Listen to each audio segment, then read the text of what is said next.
Hello, students. How are you? I hope you all are fine and doing study at home. So, this is the video of class 9 biology, and we are going to revise cell wall and nucleus in this video. So, I hope you remember about this topic we discussed earlier. And now we will revise it, and I hope it will be helpful for you all. So let's begin. So if we see a plant cell, then we will find there is an additional membrane around the cell membrane.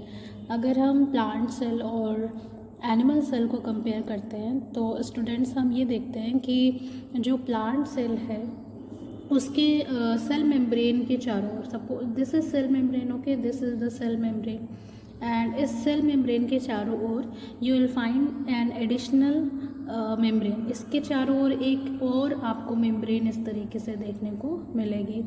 और ये जो additional membrane है cell membrane के अलावा जो उसकी बाहर की तरफ एक लेयर है, एक कवरिंग है, उसी को हम लोग क्या बोलते हैं, सेल वॉल बोलते हैं. ठीक है, सेल वॉल. और अगर आप इसको एनिमल सेल में ढूंढेंगे तो you will not find it, क्योंकि ये एनिमल सेल में क्या होती है, एब्सेंट होती है. ठीक है, this is absent in the animal cell. It is present in the plant cell as well as in some other organisms. Okay, so ये additional layer around the cell membrane in case of plant and some other organism, it is called cell wall. and cell wall को हम non living consider करते हैं. ठीक है, cell membrane को हम living matter consider करते हैं, as a living entity consider करते हैं, लेकिन सेल वॉल को हम नॉन लिविंग स्ट्रक्चर कंसीडर करते हैं. ठीक है, अब ये जो सेल वॉल होती है आप जानते हो कि ये हार्ड होती है. ठीक है, प्लांट में अगर हम सेल वॉल की बात करें तो it is hard and rigid. अगर इसके कैरेक्टरिस्टिक की बात करें तो it is hard and rigid and non flexible. बिल्कुल भी फ्लैक्सिबल नहीं होती है. सेल मेम्ब्रेन फ्लैक्सिबल होती है बट सेल वॉल जो होती है वो नॉन फ्लैक्सिबल होती है. राइट, एंड सेल वॉल जो होती है वो प्लांट सेल के केस में सेल्यूलोज की बनी हुई होती है. ठीक है, सेल्यूलोज.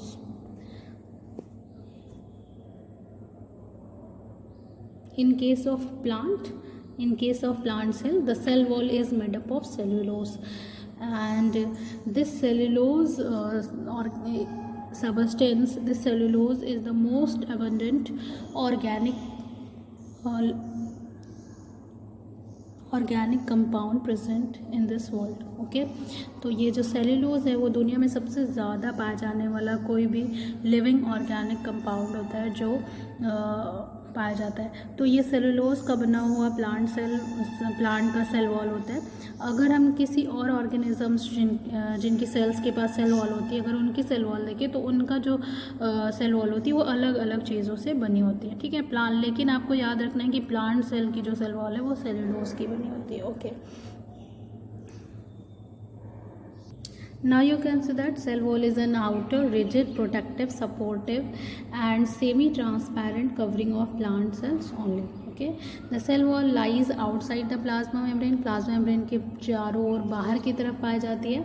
इसकी थिकनेस वैरी करती है in different type of cells, and जैसे कि आप जानते हैं कि ये पैरेन्काइमा में थिन होती है, कोलेनकाइमा में वो थोड़ी उससे ज़्यादा थिक होती है, इन स्क्लेरेनकाइमेटस सेल्स में ये हाईली थिकेंड होती है. तो सेल वॉल प्लांट अलग अलग प्लांट सेल में जो सेल वॉल की थिकनेस होती है इट वेरीज.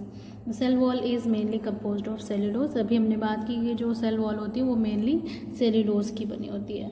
एक सेल्यूलोज क्या है, एक कॉम्प्लेक्स सबस्टेंस है जो कि प्रोवाइड करता है सेल को mechanical and structural strength to the plants. ठीक है, cellulose is a complex substance and it provides mechanical as well as structural strength to the plants. क्योंकि आप जानते हैं प्लांट्स स्टेशनरी होते हैं, एक ही जगह पर फिक्स्ड होते हैं, तो उनकी बॉडी को एक सपोर्ट चाहिए होता है, मैकेनिकल स्ट्रेंथ चाहिए होती है. तो वो उनकी सेल्स के पास जो ये सेल वॉल होती है which is made up of cellulose, वो उनको स्ट्रेंथ एंड सपोर्ट प्रोवाइड करती है. If you talk about the functions of cell wall, अगर हम सेल वॉल के फंक्शन की बात करें तो obviously it provides a definite shape to the cell. ये प्लांट सेल को एक डेफिनेट शेप प्रोवाइड करती है, ठीक है, क्योंकि ये सबसे outer most rigid and hard protective covering होती है। And secondly it protects plasma membrane and internal structure from the attack of pathogen and mechanical injury. दूसरा काम सेल वॉल का जो होता है वो होता है प्रोटेक्शन का, प्लाज्मा मेम्ब्रेन और इंटरनल जितने भी सेल के स्ट्रक्चर होते हैं उनको वो इंजरी और पैथोजन से प्रोटेक्ट करती है। Okay, it counteracts the osmotic pressure. Cell के अंदर जो ऑस्मोटिक प्रेशर होता है उसको सेल वॉल जो होती है काउंटरएक्ट करती है, बैलेंस करके रखती है, and that's very important part of the cell to counteract, to balance the osmotic pressure. And it provides rigidity to the cells, ये सेल्स को रिजिडिटी स्ट्रेंथ प्रोवाइड करती है। So these are the functions. A living cell can lose water through osmosis, and as a result there is a shrinkage or contraction of the cell contents away from the cell wall. This phenomenon is known as plasmolysis। ठीक है, आपको पता है कि कोई भी living cell जो है अगर उसको हम हाइपरटोनिक सोल्यूशन में रखते हैं तो क्या होता है कि cell starts to lose water, cell से वाटर जो है वो बाहर निकलने लगता है और उसका साइटोप्लाज्म जो है श्रिंक हो जाता है। तो in case of plant cell क्योंकि उसके पास एडिशनल सेल वॉल होती है तो ये क्या करता है कि ये रिलीज़ ऑफ वाटर को रोकता है और सेल को बहुत ज़्यादा डिहाइड्रेशन नहीं होने देता है। प्लस अगर इसको हम सेल को हाइपोटोनिक सोल्यूशन में रखते हैं तो cell start to gain water, तो सेल के अंदर वाटर इंटर करने लगता है और जिससे सेल स्वेल होने लगती है and there is a chance of bursting due to the extra entrance of water. बहुत ज़्यादा पानी एंटर करने की वजह से अंदर से क्या होता है, प्रेशर क्रिएट होता है और उस प्रेशर से जो है वो सेल जो होती है वो burst, there is a chance to burst, cell के पास चांस होता है कि वो बर्स्ट हो जाए। लेकिन जो ये सेल वॉल है वो बाहर से प्रेशर एक्सर्ट करती है टूवर्ड्स द इनसाइड, अंदर की तरफ, जिससे क्या होता है कि जो प्रेशर है वो काउंटरएक्ट हो जाता है, बैलेंस हो जाता है और इससे सेल जो है वो बर्स्ट नहीं होती है। तो लाइकवाइज जो सेल वॉल है वो इस तरीके से ऑस्मोटिक प्रेशर को बैलेंस एंड काउंटरएक्ट करती है और सेल को बर्स्ट एंड श्रिंक होने से बचाती है। Now we will talk about the nucleus. So if you know about the nucleus is known as the control system of the cell। Nucleus जो होता है वो किसी भी सेल का कंट्रोल सिस्टम होता है, क्योंकि न्यूक्लियस एक ऐसा ऑर्गेनेल होता है जो सेल की सारी मेटाबॉलिक एक्टिविटीज़ को गवर्न करता है और सेल की सारे फंक्शंस को वो कंट्रोल करता है। तो nucleus is known as control system of the cell, और या इसको हम ब्रेन ऑफ द सेल बोलते हैं या फिर हेड ऑफ द सेल बोलते हैं, ठीक है, मास्टर ऑफ द सेल भी इसको बोलते हैं। क्यों बोलते हैं? क्योंकि ये सेल की सारी एक्टिविटीज़ को गवर्न एंड कंट्रोल करता है। सारी इन्फॉर्मेशन जो होती है वो न्यूक्लियस के पास होती है, जिसका यूज़ करके वो सेल जो है वो सारी एक्टिविटीज़ को कंट्रोल एंड कोऑर्डिनेट करता है। Okay, so will talk about the structure and function of nucleus in brief to revise. So अगर आप किसी भी सेल को अगर आप देखते हैं तो आप उसको generally in the central position, central region में, बीच में सेंट्रल रीजन में आपको एक लार्जेस्ट स्ट्रक्चर देखने को मिलता है which is called as nucleus and it is called as control system of the cell. Okay, अब हम इसके स्ट्रक्चर को थोड़ा देख लेते हैं। तो अगर आप किसी भी न्यूक्लियस को अगर थोड़ा सा माइक्रोस्कोप के अंदर देखेंगे तो what will you find, you will find that कि इसके पास जो कंपोनेंट्स हैं वो कुछ इस तरह से होंगे। एक तो सबसे बाहर आपको इस तरीके से एक कवरिंग, एक मेम्ब्रेन देखने को मिलेगी and that is called nuclear membrane, जिसको हम न्यूक्लियर मेम्ब्रेन बोलते हैं। और ये डबल लेयर्ड होती है, ठीक है, डबल लेयर्ड होती है, इट इज़ डबल लेयर्ड। तो डबल लेयर्ड न्यूक्लियर मेम्ब्रेन होती है और अगर आप इसको ध्यान से देखेंगे तो यू विल फाइंड दैट कि ये मेम्ब्रेन जो होती है वो कॉन्टिन्यूअस नहीं होती है, बल्कि बीच बीच में कहीं कहीं पर गैप होते हैं और उन गैप्स को हम बोलते हैं न्यूक्लियर पोर। न्यूक्लियर मेम्ब्रेन के इनसाइड अगर आप देखेंगे तो that is filled with a jelly like fluid, जिसको हम बोलते हैं nucleoplasm.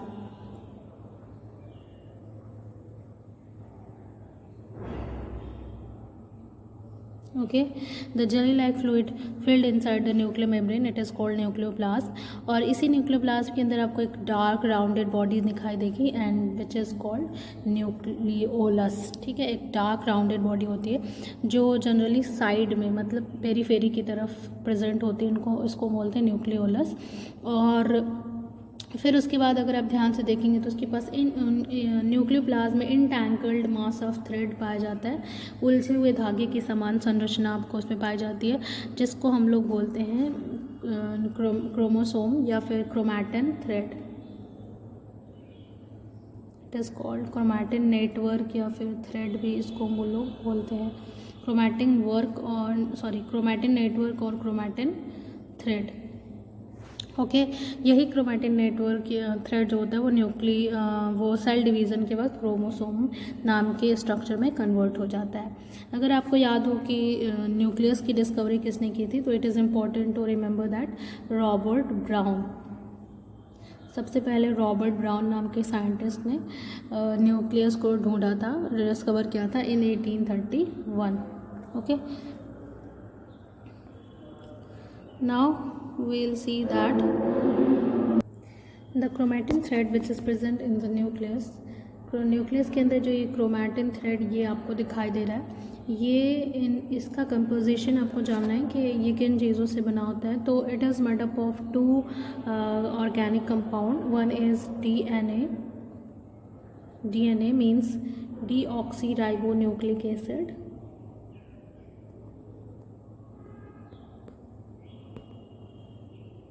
and a protein which is called histone protein.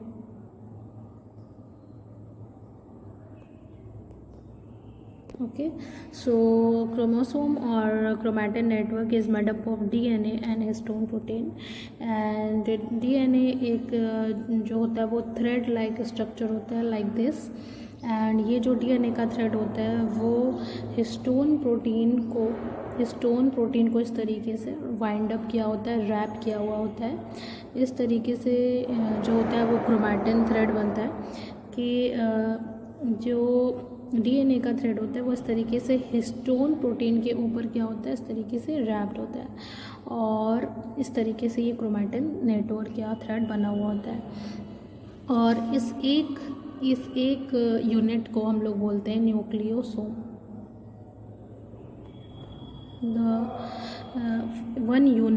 एक यूनिट जो होती है DNA का थ्रेड और उसमें एक हिस्टोन प्रोटीन जो वाइंड अप होता है उसको हम लोग बोलते हैं न्यूक्लियोसोम। ऐसे ही बहुत सारे न्यूक्लियोसोम से मिलकर क्रोमैटिन थ्रेड बना हुआ होता है। तो जब सेल डिवीज़न होता है, ड्यूरिंग द सेल डिवीज़न, ठीक है, आप जानते हैं कि जो सेल है वो न्यू सेल जो होती है वो हमेशा प्री एग्जिस्टिंग सेल से बनती है। कैसे बनती है? By the process of cell division. Okay, like कोई भी प्री एग्जिस्टिंग सेल होती है and that cell divide into 2 cell and that's how the new cell is form. ठीक है, एक सेल से उसमें डिवीज़न हो जाता है और उसके डिवीज़न से आप जानते हैं कि फिर न्यू सेल 2 सेल बन जाती है। तो जब ये सेल डिवाइड हो रही होती है तो सबसे पहले न्यूक्लियस डिवाइड होता है और उसको हम लोग बोलते हैं कैरियोकाइनेसिस। ठीक है, division of nucleus that is called karyokinesis. और उसके बाद में इस रिमेनिंग सेल डिवाइड होती है, उसको हम लोग कहते हैं साइटोकाइनेसिस। ठीक है, साइटोकाइनेसिस। तो पहले न्यूक्लियस डिवाइड होता है किसी भी सेल का और उसके बाद जो है वो सेल डिवाइड होती है। तो न्यूक्लियस जब डिवाइड हो रहा होता है तो उसके अंदर जो क्रोमैटिन नेटवर्क होता है it changes its shape and become something else that is called chromosome. तो कैसे क्रोमोसोम बन जाता है, let's see. During the cell division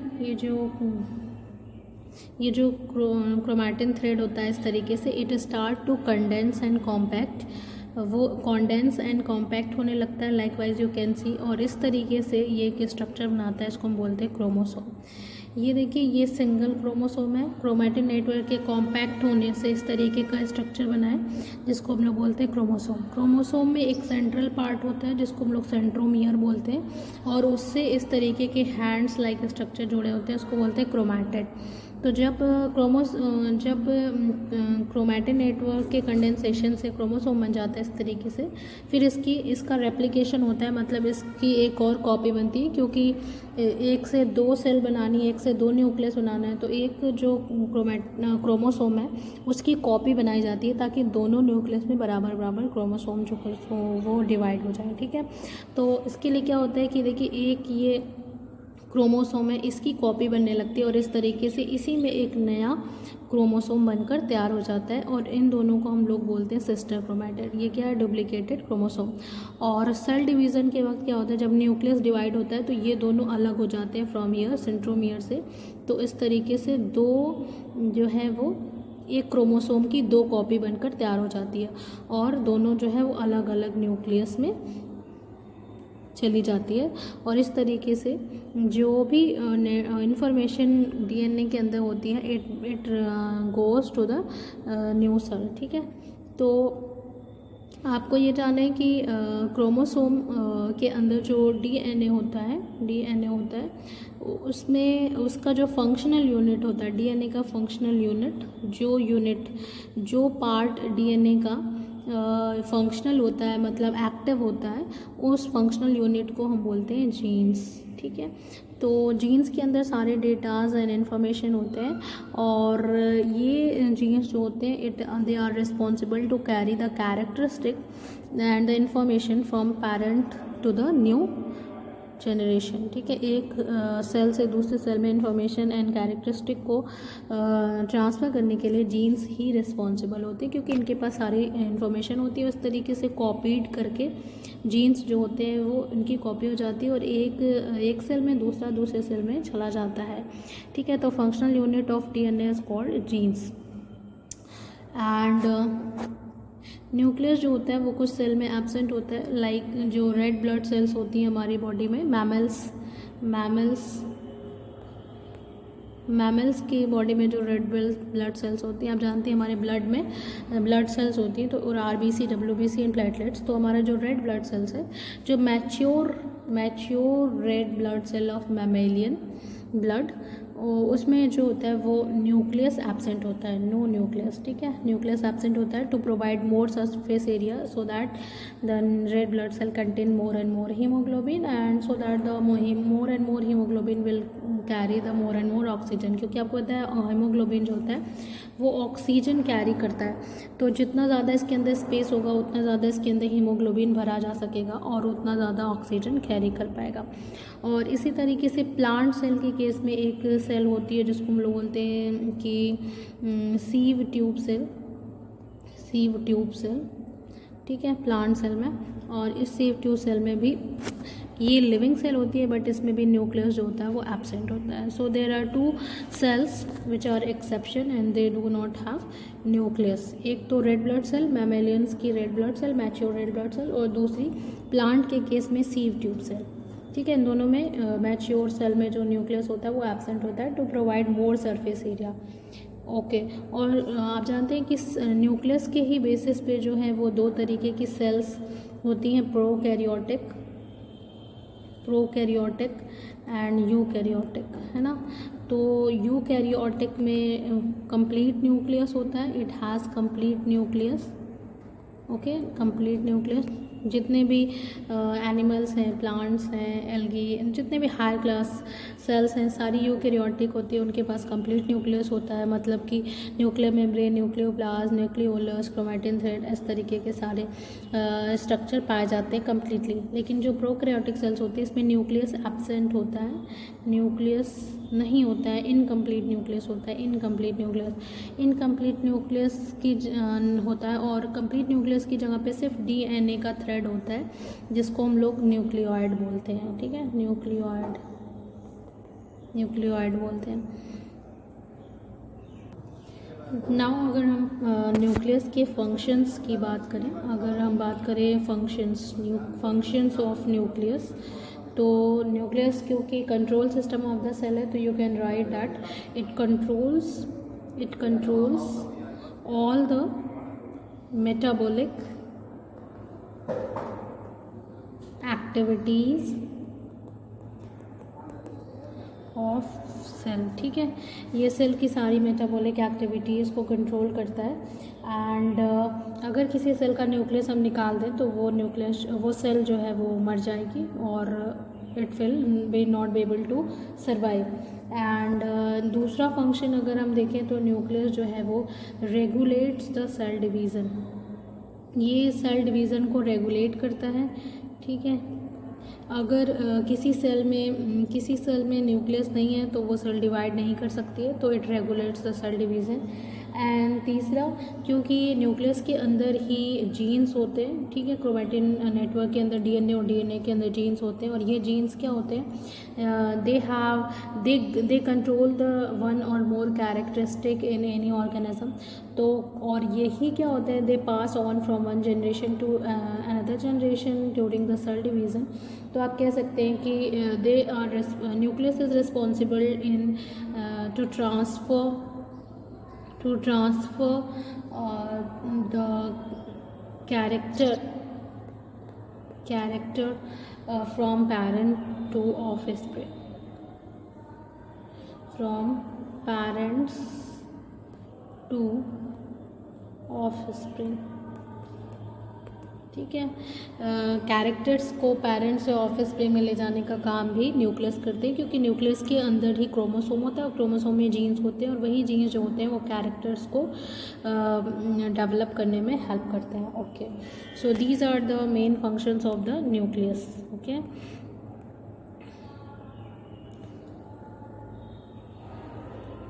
number of chromosomes, किसी भी सेल के अंदर किसी भी स्पीसीज़ के अंदर नंबर ऑफ़ क्रोमोसोम्स जो होता है वो कांस्टेंट होता है।